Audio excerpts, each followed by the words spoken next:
Cara, acho que isso aí foi. Eu sempre fui muito curioso e ligado à tecnologia, à inovação.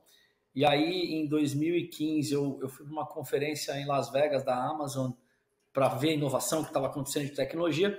E com um dos meus amigos, ele falou: cara, lá nos Estados Unidos, compra isso aqui. Eu falei: o quê? Eu já tinha escutado falar de Bitcoin, mas eu falei: mas eu vou comprar isso? O que é isso e tal? E aí eu abri lá e comprei meus primeiros Bitcoins. Na época estavam $600. Você está ouvindo Contos do Cripto. Bem-vindos a mais um episódio do Contos do Cripto. E eu tô bem animado hoje porque a gente tá com um convidado muito especial, que é o Marcos Viriato, da Parfin. É uma empresa que está ajudando muito a fazer aquilo que a gente mais quer fazer aqui no canal, que é integrar os mercados de Web 2 e Web 3. Então vocês vão entender um pouco mais durante a entrevista por que a gente está animado de conversar com ele. E aí o assunto principal hoje é a adoção do mercado financeiro, o mercado financeiro tradicional, a Web3, blockchain e a criptoeconomia. Então eu sou o host do episódio, meu nome é Estevão Riso, eu trabalho já há mais de um ano com blockchain, criptomoedas e NFT. Eu sou Kenneth Correia, sou diretor de estratégia da 80/20 Marketing, um entusiasta aí do metaverso e quero botar minha cabeça dentro do mundo das finanças descentralizadas. Fala aí, pessoal. Prazer estar aqui com vocês. Eu sou o Marcos Viriato, como o Estevão falou, fundador e CEO da Parfin. Tenho mais de 20 anos de mercado financeiro e decidi migrar completamente para esse mundo de finanças descentralizadas, criptomoeda, blockchain e vai muito além. A gente vai falar um pouquinho aí nesse episódio sobre todas essas iniciativas que estão acontecendo no mundo. Marcos, então eu já quero começar por uma coisa muito legal, porque é incrível ver pessoas com o seu histórico. A gente vai deixar aqui embaixo, inclusive, o link do LinkedIn dele, para vocês darem uma olhada quem é o Marcos, de onde ele vem. E é incrível ver pessoas com o seu histórico de mercado financeiro olhando para a blockchain e para a criptoeconomia com o respeito que vocês têm. Porque eu comento bastante, até já coloquei uns vídeos no meu Instagram e tal, que às vezes eu falo de blockchain, e eu não estou falando de que tem que comprar nada, da tecnologia mesmo no LinkedIn, e vem um monte de gente falar assim para mim: nossa, credo, você comprou esses golpes, né? Então é muito legal quando a gente vê alguém com o seu histórico de mercado financeiro olhando com esse respeito para esse mercado. E aí tem uma frase no site de vocês, que é uma frase que eu devo falar todos os dias, desde que eu comecei a investir em cripto e trabalhar com cripto, que é, vocês falam: os ativos digitais irão gerar uma revolução no mundo de maneira semelhante ao que a internet tinha feito nos anos 90. Então eu quero te começar perguntando isso. O que te fez acreditar nisso? Olhar para a blockchain lá naquele começão, né, e olhar e falar: não, putz, isso aqui vai ser uma revolução, eu vou mudar, eu vou migrar a minha carreira para trabalhar com isso, porque para você é um risco enorme, né? O custo de oportunidade de sair de uma carreira do mercado financeiro tradicional e se dedicar ao mercado que ainda não está totalmente desenvolvido, né? Então conta aí pra gente, Marcos. Cara, acho que isso aí foi. Eu sempre fui muito curioso e ligado à tecnologia, à inovação. E aí, em 2015, eu fui para uma conferência em Las Vegas da Amazon para ver a inovação que estava acontecendo de tecnologia. E com um dos meus amigos, ele falou: cara, lá nos Estados Unidos, compra isso aqui. Eu falei: o quê? Eu já tinha escutado falar de Bitcoin, mas eu falei: mas eu vou comprar isso? O que é isso e tal? E aí eu abri lá e comprei meus primeiros Bitcoins. Na época estavam $600. E aí eu peguei e falei: cara, eu preciso entender o que é isso. E li o white paper do famoso Satoshi Nakamoto. Na viagem mesmo, eu falei: cara, conhecendo o mercado financeiro, eu falei: cara, esse negócio vai transformar o mercado financeiro. Ô, Marcos, deixa eu só falar uma coisa que tá me doendo aqui. Você falou: eu comprei os meus primeiros Bitcoins. Eu já senti uma dor assim: ai, como eu queria ter comprado os meus primeiros Bitcoins a $600. Mas desculpa, volta. Não, então, isso aí... mas aí, assim, além de, obviamente, ter ganho dinheiro, eu olhei e falei: cara, esse negócio tem um potencial de transformar o mercado financeiro como a gente conhece hoje. Eu falei: cara, preciso de algum jeito ou forma participar dessa revolução. E comecei a estudar, e comecei a comprar, acompanhar as outras moedas que foram lançadas, mas num movimento muito especulativo no começo. Quando veio o boom dos ICOs em 2018, que tiveram centenas de ICOs, gerou $30 bilhões no ano, e eu olhei assim: cara, de fato, a tecnologia foi se provou eficiente para emissão de captação de empresas, de projetos. Então, financiou um monte de inovação no meio do caminho. Eu falei, cara, tá aí, tá aprovado aquela tese. Esse negócio vai vir um dia, tá na infância, tá começando, eu preciso cair de cabeça. E aí veio 2019, teve um aumento de preço, veio o Crypto Inter e vieram outras inovações. A DeFi, né, que é o Decentralized Finance, ou finanças descentralizadas, que aí veio de fato aplicações reais de problemas nesse mundo tokenizado. Então, você poder tomar um empréstimo num protocolo DeFi que você nem sabe quem é a contraparte, você poder fazer uma troca de um ativo, né, sem saber quem que você estava operando, de forma totalmente automatizada através de contratos inteligentes, e vieram outras, né, e assim vai. Então, eu acho que isso que me fascinou, e eu acho que só está o começo, né? A gente vai ver muita coisa acontecendo para frente.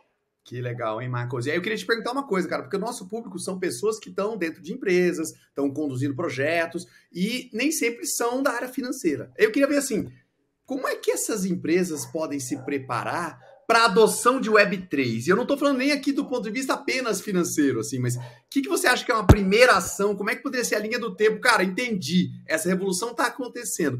Para onde que eu olho, né? Qual que é o primeiro passo que eu dou? Cara, eu acho que tem... E deixa eu já complementar, né? Eu queria até que você também comentasse quais são as empresas, assim, qual é a ordem que começa por que mercado e vai avançando para quais outros? Eu acho assim, a gente teve um movimento, né, de 2021 para cá com o surgimento das NFTs, né? NFT é o Non-Fungible Token, é um token que representa uma coisa única, né? E aí, algumas marcas, a Nike lançou uns tênis através de NFT, que só existiam aquele. E ela fez um negócio linkando a economia digital com a real. Ela falou, olha, se você comprou esse NFT desse tênis, vai numa loja Nike, você pode trocar por aquele tênis real, né?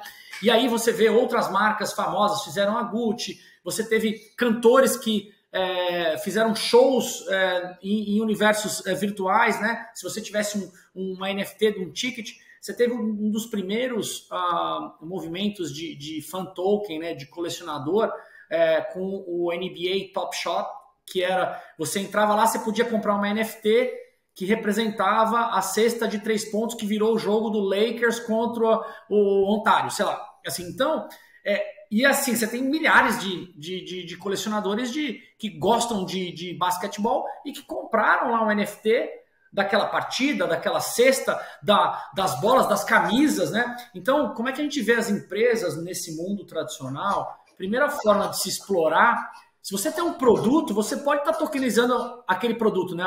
Criar NFT daquele produto. Óbvio que tem muito mais apelo para empresas de consumo, né? Com produtos de consumo, para você gerar as NFTs. Mas tem muita empresa também que faz promoções de marketing e ativações. Então, por exemplo, você pode criar uma NFT que, por exemplo, sua empresa está patrocinando um show que, se a pessoa tiver aquela NFT, ele pode ter ingresso mais fácil para o show, né? Porque às vezes muito show esgota rápido. Então, assim, é como as áreas conectando os produtos com a base de clientes e gerando engajamento. Acho que as empresas têm que cada vez mais buscar engajamento, né? E assim, às vezes a NFT, um colecionável, o link com esse mundo digital, ele traz esse engajamento que as empresas tanto estão buscando. Então, acho que o começo é explorar isso. Se você é uma empresa tradicional, eventualmente você vai querer tokenizar suas coleções, né, e dar alguma forma de vantagem para quem comprou aquele token ou ganhou aquele token, né? Você fala assim, olha, compra X unidades, você vai ganhar um NFT e que vai poder usar de desconto nas próximas compras. Então, tem muita ideia em cima disso, mas o todo é trazer engajamento, trazer aquela sensação de, eu tenho aquele token daquela empresa, pode ser raro, né? Então, assim, acho que é um pouco disso como primeiro passo para empresas, especialmente empresas de consumo.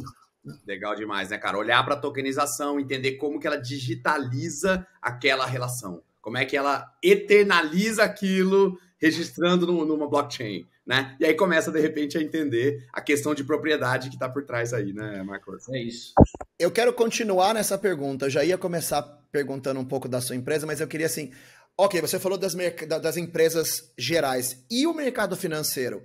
Você vê uma urgência dos bancos, das mesas, deles se prepararem para isso? A gente vai entrar um pouco depois para falar da Parfin, mas Como que você acha que essas empresas do mercado financeiro, quando e como elas começam a se preparar? Cara, eu acho que assim teve dois movimentos aí, né? Vão existir dois movimentos. Um primeiro que só está começando, que é os bancos a passarem a oferecer criptomoedas para os seus clientes. Isso é um primeiro movimento que até pouco tempo atrás ninguém falava. Então hoje você tem alguns bancos no Brasil, né, que já começaram, bancos e instituições de pagamento, né, ou wallets de pagamento, oferecendo criptomoeda. Você vai lá, você tem um saldo, você vai e compra Bitcoin, Ethereum, etc. Isso já é um grande passo da adoção de blockchain nesse mundo, né? E aí, muito numa forma de investimento, né? Olha, compra um Bitcoin, você acredita que o preço dele vai valorizar. E, obviamente, que aqui a gente não está dando dica de investimento nenhum. A gente está falando que, você pode acreditar que aquilo vai valorizar, você compra, né? Sob sua própria descrição. No segundo movimento que tem acontecido nos bancos e no mercado financeiro é a tokenização de ativos financeiros, tá? O que significa isso? Tokenização de uma ação, de uma debênture, de uma cota de fundo, né? Isso traz diversos ganhos de eficiência. Para as empresas que estão querendo captar recursos, deve baratear o custo no médio e longo prazo, né? Então, por exemplo, se você é uma empresa pequena, você quer captar 2 milhões para investir no seu negócio, é muito difícil fazer isso no mercado financeiro hoje, né? Os bancos olham as grandes instituições, então vão surgir plataformas que vão te permitir fazer isso. E, ao mesmo tempo, o investidor que comprou fala, preciso vender, né? Hoje você compra uma participação numa empresa, você não consegue vender. Então, você tem uma potencialidade de um mercado mais líquido depois. E o que vai fazer a fluidez desse negócio acontecer de maneira maior ainda? O real digital, né? Então, o Banco Central do Brasil é um dos mais avançados em relação ao real digital.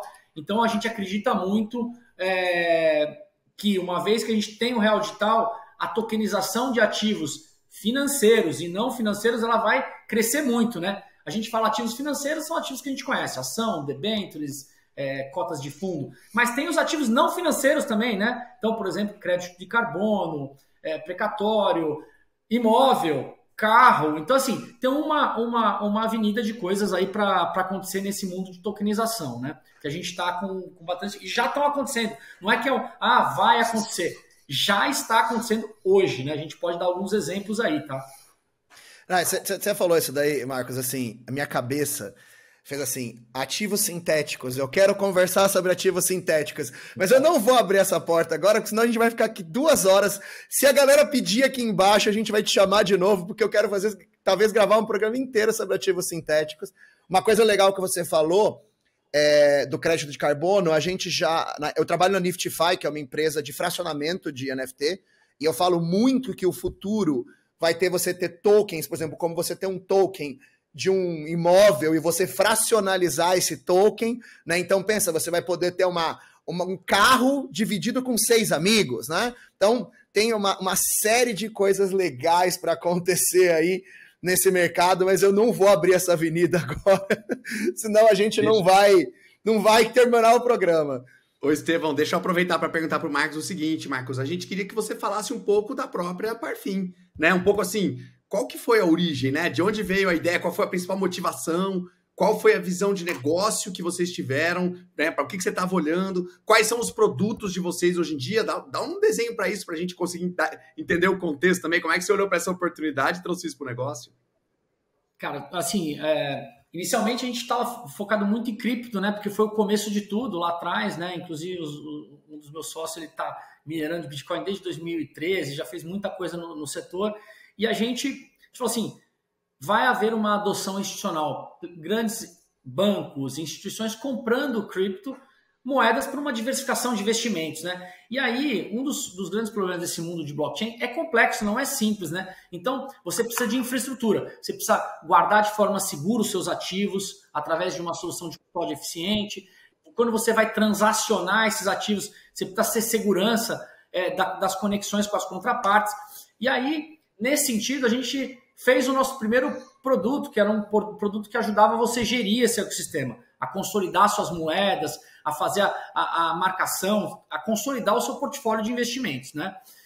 Só que para esse produto funcionar, a gente precisava ter a solução de custódia. A gente fez a solução de custódia também, né? Onde você tem uma extrema segurança de guarda das chaves privadas, e aí muito para empresas, né? Então, ou instituições financeiras ou grandes empresas, né? Então, assim, um banco quer oferecer cripto para os seus clientes. Aonde ele guarda isso? Ele pode construir a tecnologia de custódia, mas ele tem empresas como a gente que oferece a tecnologia e a gente está crescendo nesse mundo de clientes.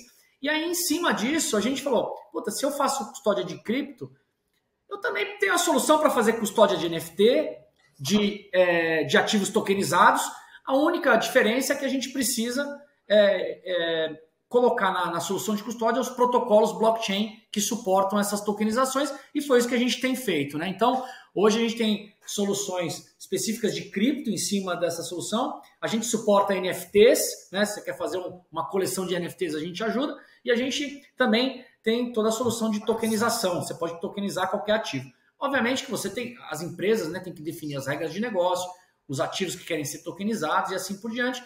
E além disso, a gente tem toda uma solução de liquidação, onde eu estou vendendo um ativo tokenizado, mas como é que eu recebo por conta disso, né? Então a gente tem uma solução também que ajuda a fazer essa liquidação, né? Entreguei um ativo tokenizado, recebi ou outro ativo tokenizado, ou também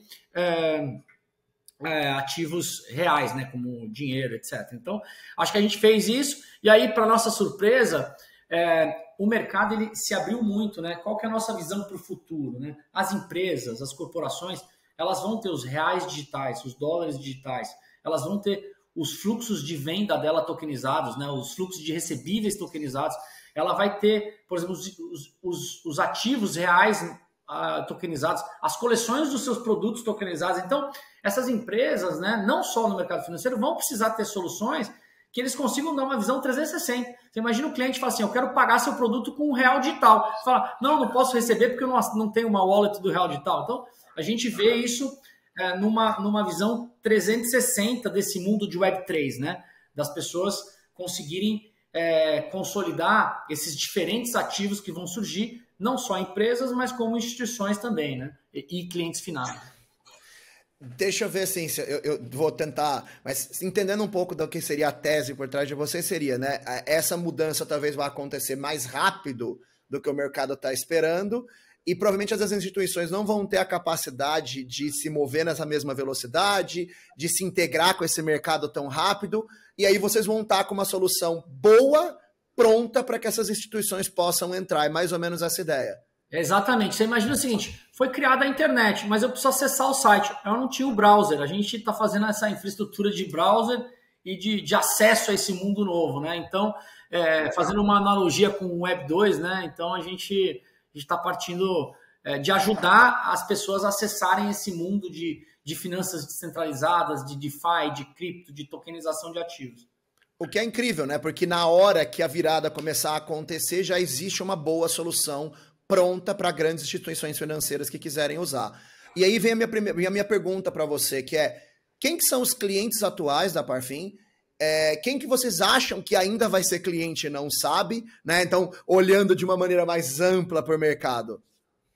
Então, a gente tem até uma questão de confidencialidade com os clientes, até porque são instituições financeiras, mas hoje a gente tem 2 grandes bancos no Brasil que são clientes, né? A gente tem outros 26 clientes, e aí desde empresas de cripto mesmo, como empresas normais, tokenizando, algumas asset managers que compram e vendem cripto também usam a nossa plataforma, né, de diferentes partes da plataforma. Então, assim, mas o nosso foco hoje principal tem sido as instituições financeiras, né, até por conta da gente vir do mercado financeiro, então a gente fala a mesma língua do mercado financeiro do ponto de vista do que eles esperam de segurança, de controles internos. Então, a gente tem algumas certificações em relação a isso. E aí a gente fala também esse mundo inovador de Web3, de cripto, de NFTs, né? Então, e tokenização. Então, a gente acelera a adoção, né? Parte do nosso trabalho é vender tecnologia, mas a gente também ajuda as empresas, né, num processo de consultoria a acelerar a adoção deles nesse mundo de Web3, né? Então, a gente está fazendo com um grande banco aí um programa de NFT, para aumentar o engajamento de clientes, tá? Então, a gente vai lançar uma coleção de NFT junto com esse banco, onde toda a infraestrutura é nossa. Então, assim, quem imaginou que o banco ia fazer uma iniciativa de NFT? Mas eles estão vendo que é o primeiro passo, né? Para trazer esse engajamento. Então, E como é que a gente faz? A gente, obviamente, tem a solução tecnológica para suportar isso tudo, mas a gente acha, olha, faz uma coleção que o cara vai ter alguma vantagem, vai poder pegar um empréstimo mais barato ou vai ter desconto na taxa mensal para ter uma adoção. Então, a gente tem aí algumas ideias, né, que a gente tenta inovar nesse segmento. Não é só criar a tecnologia como forma de inovação, mas é ajudar também a pensar num produto inovador, né? Então, eu acho que é aí que estão algumas ideias que a gente tem. Legal. Inclusive, olha, eu também trabalho nesse mercado de NFT, depois eu quero saber um pouco mais aí desse projeto. Com certeza. E eu até ia perguntar assim, né, Marcos? Eu vi que vocês têm escritório em Londres. Você contou de empresas brasileiras. Como é que é a visão global, assim? Já tem também uma base de clientes globais? Qual é a visão de vocês? A empresa é uma empresa brasileira, essencialmente brasileira, que está olhando para os produtos daqui? Ou em cripto, Web3 é mais difícil territorializar, assim, ficar focado? Olha, na verdade, eu morei em Londres ao todo quase 9 anos, mas os últimos 5 anos eu estava lá. A gente começou a empresa lá, os meus 2 outros cofundadores e sócios, o Alex e o Christian, são baseados em Londres.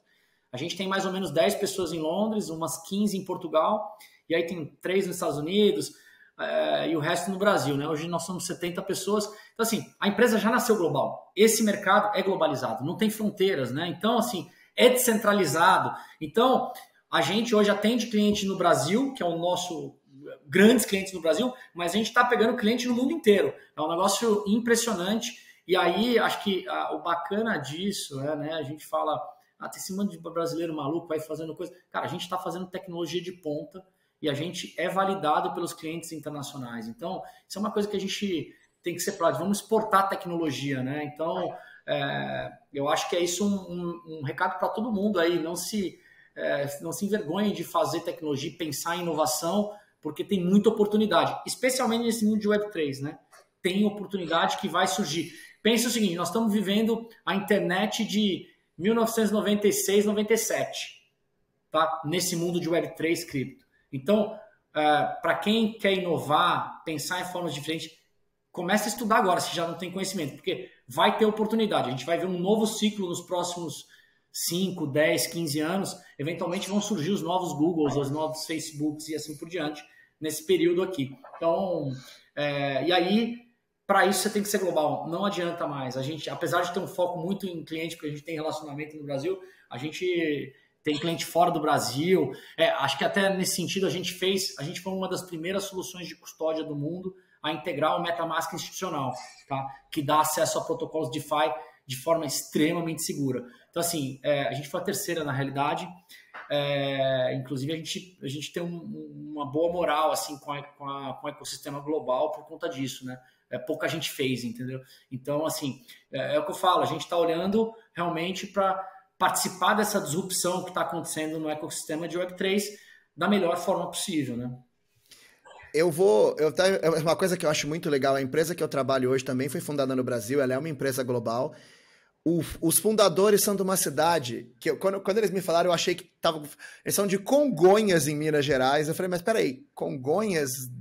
Nem sabia que existia. E eles levantaram vendendo token. Não teve processo de abertura de empresa, eles levantaram quase um Series A em venda de token. Então, é uma empresa que o fundador tem em Congonhas, né? E já nasceu global. Isso é uma das coisas que eu tô achando muito interessante, que é essa junção pós-pandemia de as pessoas aprenderam a trabalhar à distância, né? Quem fala inglês começou a poder trabalhar para o mundo, não só para o Brasil. E aí veio o Web3 que possibilitou que a gente estivesse abrindo várias empresas no Brasil, brigando com empresas globais, entrando para o mercado global, que antes era uma coisa que quase impossível. Tirando a Ambev ou uma outra empresa, a gente não via, né? E eu tô achando incrível ver como que a Web3 está potencializando isso. Mas, por um outro lado, a gente tem um problema, que é isso que eu quero te perguntar, que tá faltando profissional, né? Assim, como é que vocês estão lidando com essa captação de desenvolvedor em Web3? Vocês têm mais gente no Brasil, mais gente fora? Onde que está a engenharia produto de vocês? Então, a gente tem uma parte de produto, especialmente fora do Brasil. É difícil encontrar ainda gente com expertise, né? De produto, de construção de produto Web3. Desenvolvedores, a gente tem um time relativamente bom, né? Que estão se adaptando, né? Eram desenvolvedores de Web2 e estão aprendendo linguagens de blockchain. Mas a gente acha que tem um core fundamental, né? A gente tem 2 PhDs no time que fazem pesquisa de blockchain profunda, né? Entende os protocolos, como funciona a assinatura, como é que garante a segurança quando você integra aquele protocolo na custódia. Então, assim, a gente acaba tendo uma divisão de research, né? Que a gente fala de R&D, onde a gente realmente estuda, e essa divisão, de certa forma, acaba sendo um multiplicador de conhecimento interno, né? Então, mas não tá fácil. Acho que a outra coisa que beneficia a gente é uma empresa global, a gente já nasceu dolarizado, então, do ponto de vista de competição de salário, a gente acaba sendo competitivo, né? Especialmente quando a gente fala de Brasil, né? E acho que isso foi um movimento da pandemia, não é só do Web3. A gente teve muita empresa estrangeira que contratou brasileira porque, sai barato para ele. Para o cara que está prestando serviço para fora, é muito vantajoso, né? Porque ele recebe em dólar, e o dólar nesses patamares. Então, eu acho que isso fez um movimento grande de gente prestando serviço para fora, tá? Não, e uma coisa interessante, eu já sou uma dessas pessoas, né? Embora a empresa que eu trabalhe é no Brasil, a gente contrata gente do mundo inteiro, então os salários são dolarizados e em par com um profissional do mundo inteiro. Eu tenho falado muito para os meus amigos, assim, eu quando fui contratado, eu já investi em cripto há 1 ano, mas eu não trabalhava no mercado. E a empresa que me contratou falou, cara, você não sabe, a gente está há 6 meses tentando achar alguém que entenda de marketing e entenda de cripto. Pelo amor de Deus, trabalha pra gente. Então eu tô falando que quem não tá olhando para esse mercado com carinho tá perdendo uma oportunidade gigantesca, né, de trabalho. Sim. Cresce a cada dia, né, cara? Eu vejo que você colocar no LinkedIn as suas especialidades ligadas ao universo de blockchain, e aí seja na vertente de segurança, que o Marcos falou agora há pouco, desenvolvimento, ou até marketing, como o Estevam falou, que é uma área um pouco mais soft, naturalmente, tem gente procurando todo dia. Tudo. Você trabalha em alguma área que alguma empresa precisa, tem uma empresa de Web3 precisando de você. É isso. Boa. Ô Marcos, e aí eu queria fazer uma última pergunta que é assim, cara, quando a gente fala de inovação, quando a gente fala da empresa abraçar um novo segmento, uma nova tecnologia, uma nova unidade de negócio e tal, em geral é difícil a empresa colocar toda a grana dela naquilo, ela vai colocando de pouquinho. Então, a minha pergunta é mais ou menos para dar o seguinte sentido. Nessas instituições financeiras que você está vendo que abriram os olhos para DeFi, estão dando uma atenção, estão dando um carinho para isso, o quanto que elas alocam do tempo, da atenção dos executivos ou do capital para isso? Ainda é aquela coisa do última casinha decimal do 1%, ou você vê já uma vinda de capital agressiva? Falando aqui especificamente em DeFi e do que eles fazem em termos de tokenização e Web3. Até se puder dar uma ideia de volume total aí de dinheiro, que você tem uma ideia que está transitando, é legal também. Não, acho que a gente vê o seguinte, inclusive é público, né? A Receita Federal divulgou aí, ela tem divulgado os relatórios com os dados mensais de compra e venda de cripto, especialmente no exterior. Esse é os declarados, né? Esse é o declarado, exatamente, mas são 10 bilhões de reais mês, né? Foi o mês de setembro agora, foi 2,1 bilhões de dólares. É um volume estratosférico, né? Parte disso, obviamente, grande parte disso está nos exchanges, nas corretoras de cripto, mas você já vê alguns bancos aí que entraram no espaço, bancos e plataformas de pagamento, né? Então, a gente tem aí, você pega o banco, teve o Nubank lançou a compra e venda, a XP, o BTG Pactual, você teve o Mercado Pago, na PicPay. Então, você teve algumas dessas empresas que lançaram serviços, ainda são serviços, em muitas delas, que é híbrido, né? Você não pode sacar, não pode retirar a cripto, tem umas limitações. Mas essas empresas, essas todas que a gente falou, criaram times internos, tiveram que investir em plataforma, investir em integração, para poder oferecer os serviços na ponta de forma eficiente, segura, etc. Né? Então, houve sim investimento. O que eu acho que a próxima geração de investimento vai estar muito relacionada com tokenização, com geração de NFTs, tokenização de ativos financeiros e não financeiros. Então, assim, eu acho que a gente só está começando, né? Então, a gente vai ver muita coisa ainda a ser oferecida por essas instituições aos clientes finais, né? Ô Marcos, e aí eu tenho uma pergunta, essa é a pergunta que talvez, não sei nem se você vai ter uma resposta para ela.